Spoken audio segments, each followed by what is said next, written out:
అందరికీ నమస్కారం. శ్రీనివాస్ చెప్పే కథలకు మీ అందరికీ స్వాగతం.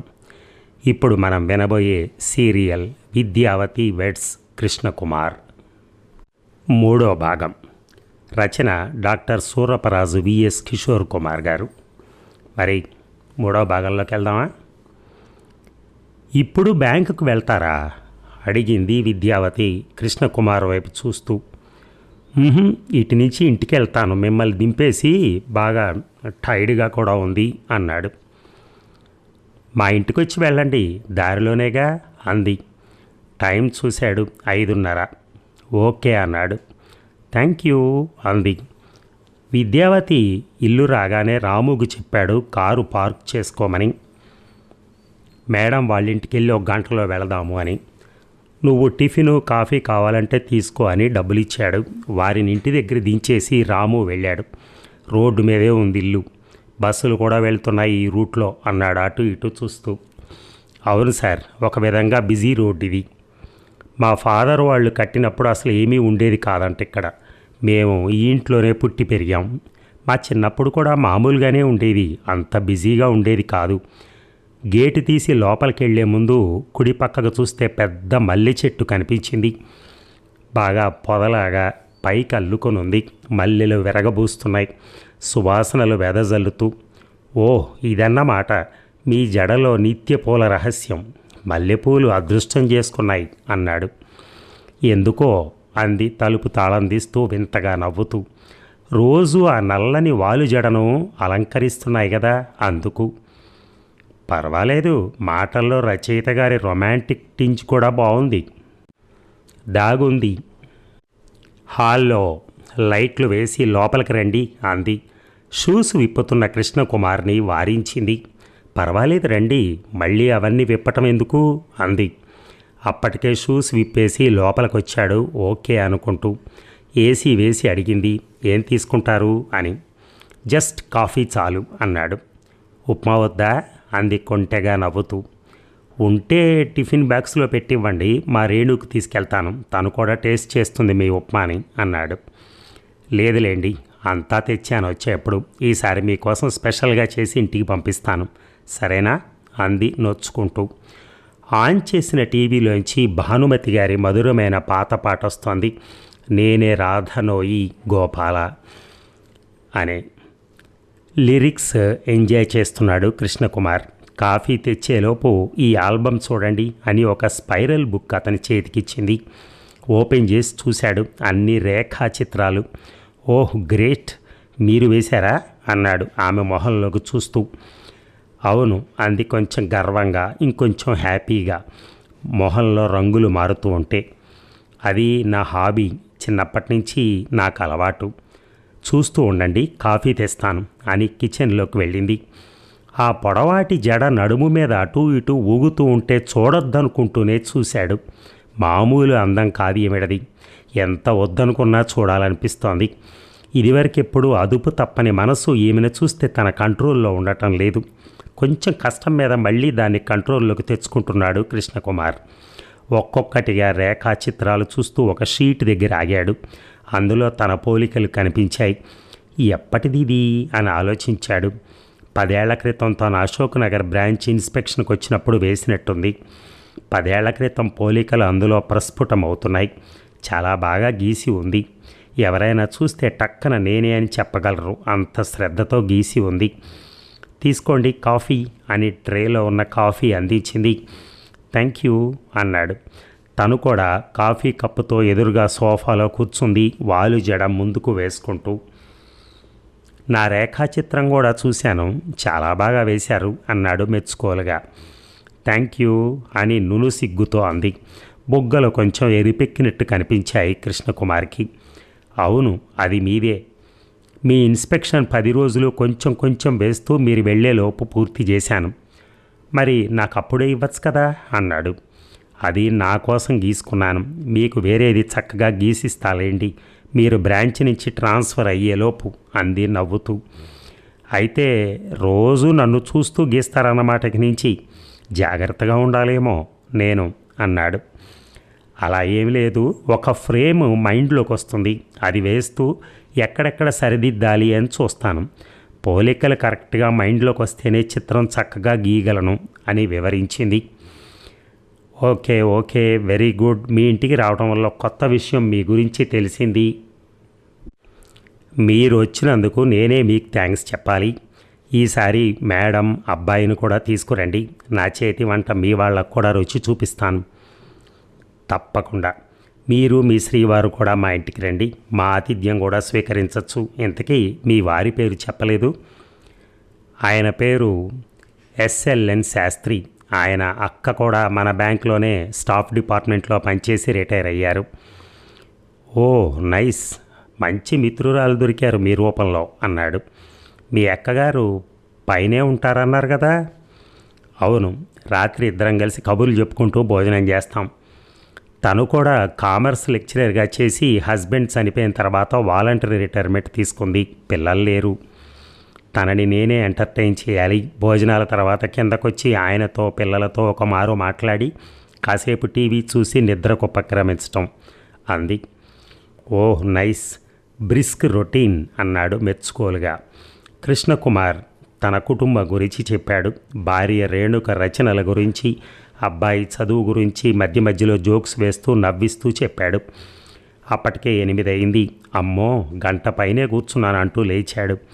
ఎక్కువసేపు కూర్చుంటే ఛార్జీ చెయ్యనులేండి అంది నవ్వుతూ విద్యావతి.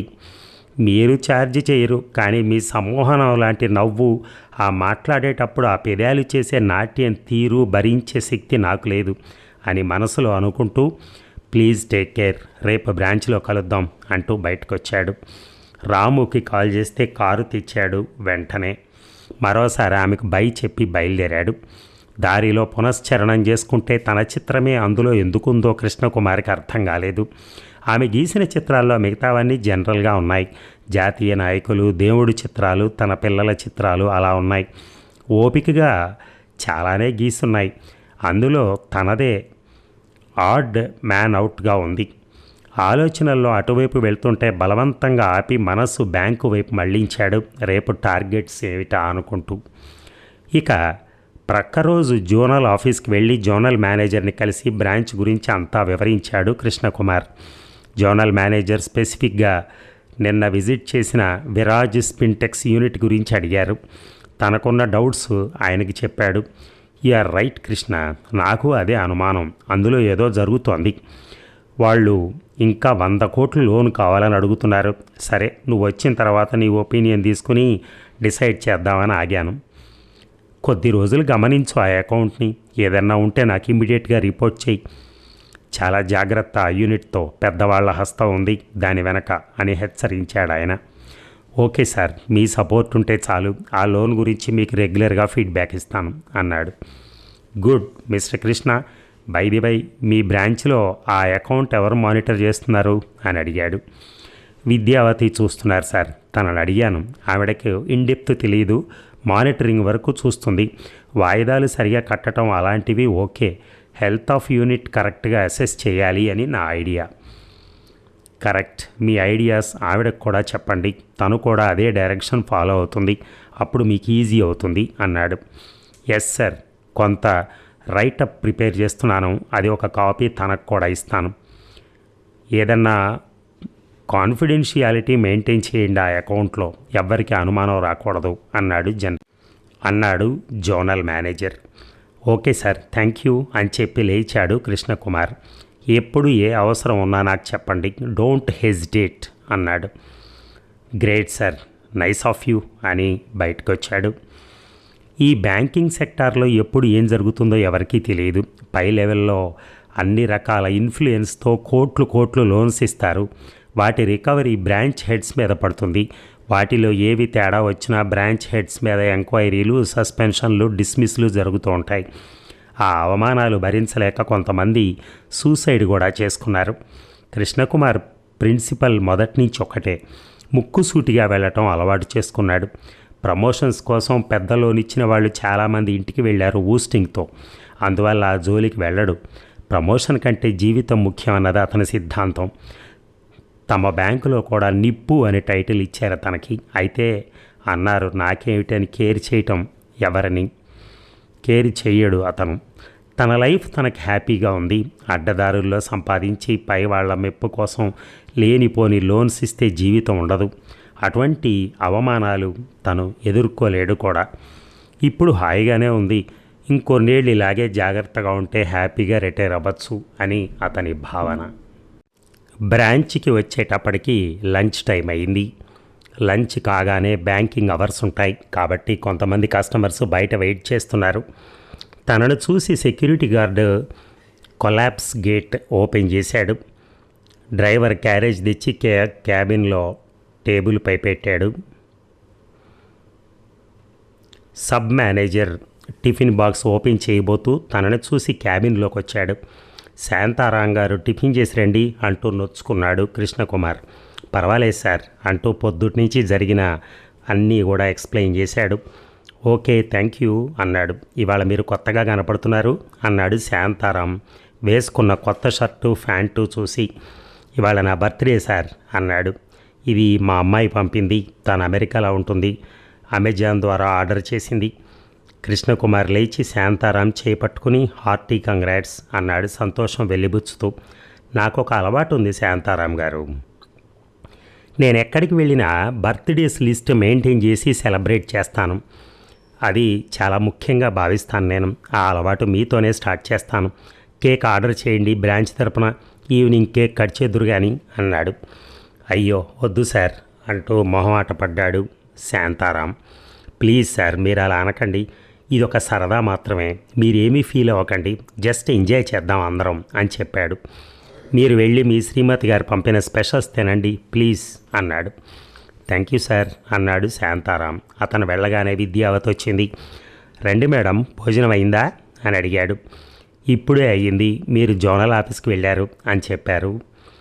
అవును, నిన్న మనం విజిట్ చేసిన యూనిట్ గురించి జోనల్ మేనేజర్ కొన్ని కీలక విషయాలు చెప్పారు. మీరు కూర్చోండి అవి చెప్తాను అన్నాడు. మీరు లంచ్ చేయండి నేను మళ్ళీ వస్తాను అంది. ఆకలి లేదు, జస్ట్ 10 minutes అని మొత్తం వివరించి చెప్పాడు. కొంచెం కాషస్గా ఉండాలి ఆ అకౌంట్లో అని మరీ చెప్పారు. నేను ఆల్రెడీ కొంత రాశాను నాకున్న డౌట్స్ గురించి. అవి మీకు ఇస్తాను, మీరు కూడా స్టడీ చేయండి అన్నాడు. సరే సార్ అంది. ఏంటి వాళ్ళ మీ లంచ్ స్పెషల్స్ అని అడిగాడు.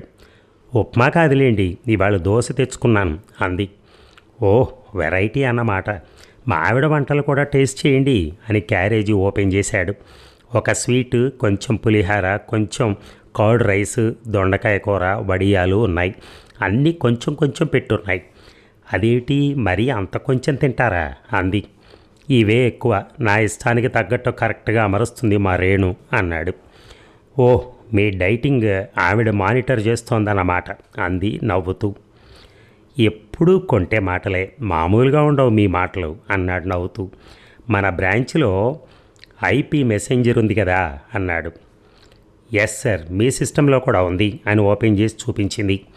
మీరు క్యాబిన్ నుంచి బయటికి రాకుండా అన్ని సీట్స్కి కనెక్ట్ అవ్వచ్చు. మీ మెసేజ్ చెప్పచ్చు. అది మీకు చాలా ఈజీ అవుతుంది. అవును చాలా అవసరం అది. అటాచ్మెంట్స్ కూడా పంపచ్చు కదా అన్నాడు.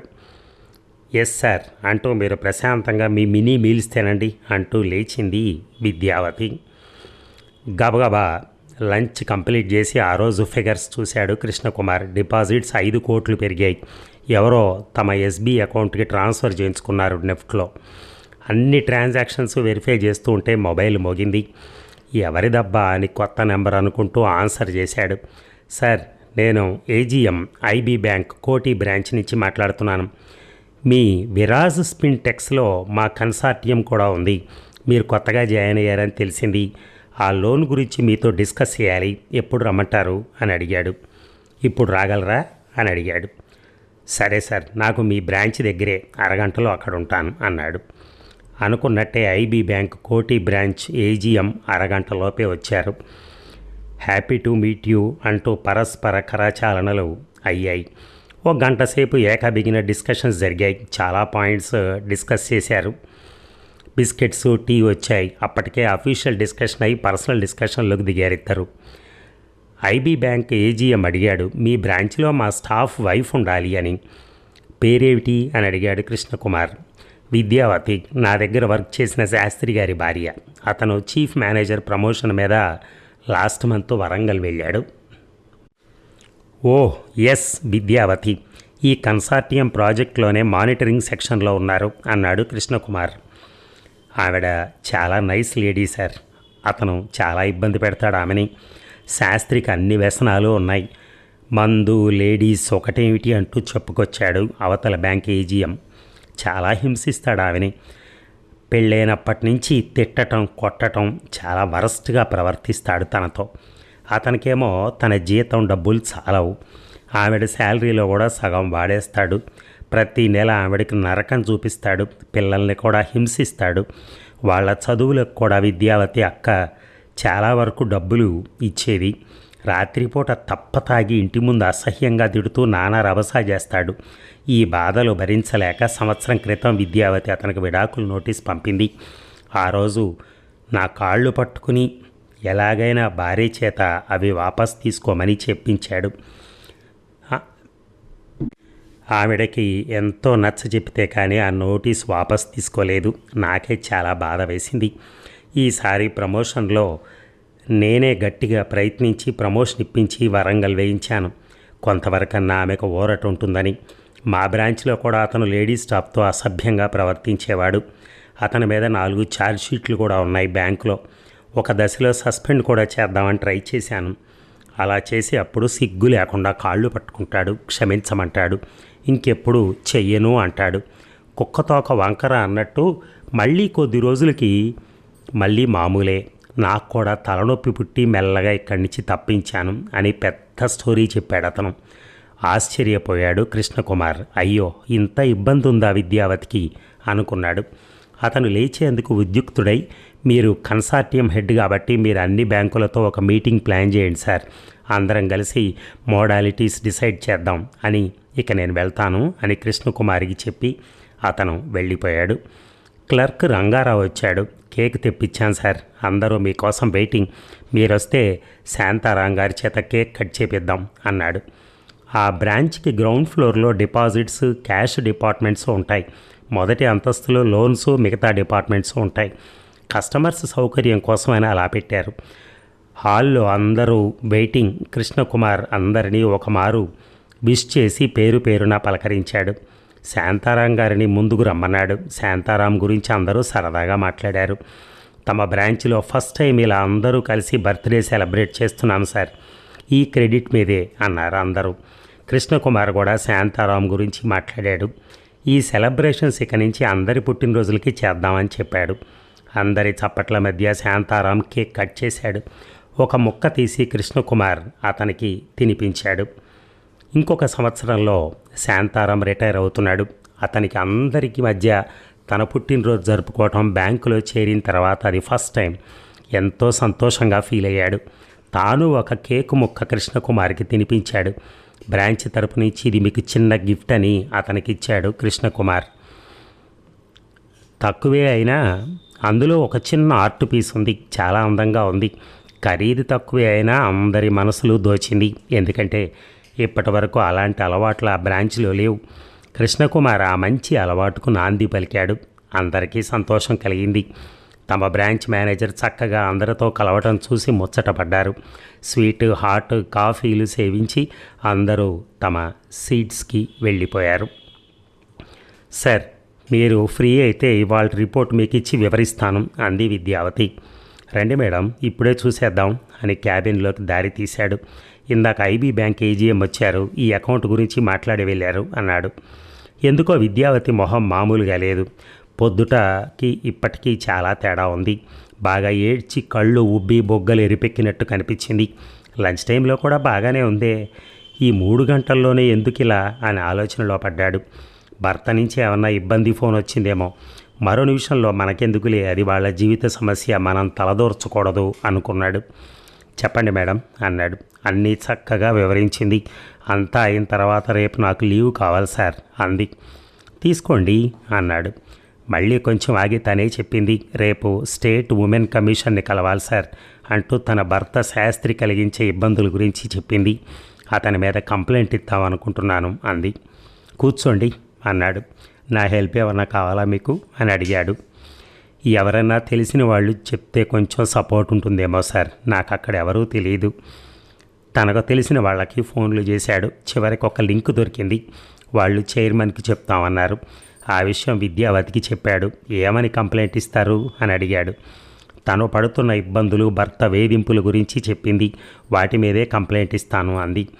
అలా చేస్తే అతని మీద యాక్షన్ తీవ్రంగా ఉంటుందేమో ఆలోచించండి. దానివల్ల అతను మిమ్మల్ని ఇంకా ఇబ్బంది పెడతాడు. అందువల్ల మీకు వచ్చే ప్రయోజనం ఏముంటుంది? ఏదన్నా పర్మనెంట్ పరిష్కారం ఆలోచించండి. విడాకులు ఇద్దామంటే ఒప్పుకోవటం లేదు. మెంటల్ క్రూయాలిటీ వేద్దామంటే దానికి గట్టి లాయర్ కావాలి. అతను లాయర్లను కూడా మేనేజ్ చేస్తున్నాడు. ఇది ఇప్పటి సమస్య కాదు సార్, పెళ్ళైనప్పటి నుంచి అతని తీరు అలాగే ఉంది. నా జీవితం చాలా నరకమైంది అతని వలన. చాలాసార్లు ఆత్మహత్య కూడా ప్రయత్నించాను. పిల్లల వల్ల ఆగిపోయాను. ఇప్పుడు వాళ్ళ జీవితాలు కూడా ఒక దారిలో పడ్డాయి. ఇక నాకు ఏ చింత లేదు వాళ్ళ గురించి అంటూ కన్నీళ్లు పెట్టుకుంది. మరి ఈ భాగం ముగిద్దామా? మళ్ళీ ఇంకొక 2 అవర్స్లో విందాం. Thank you.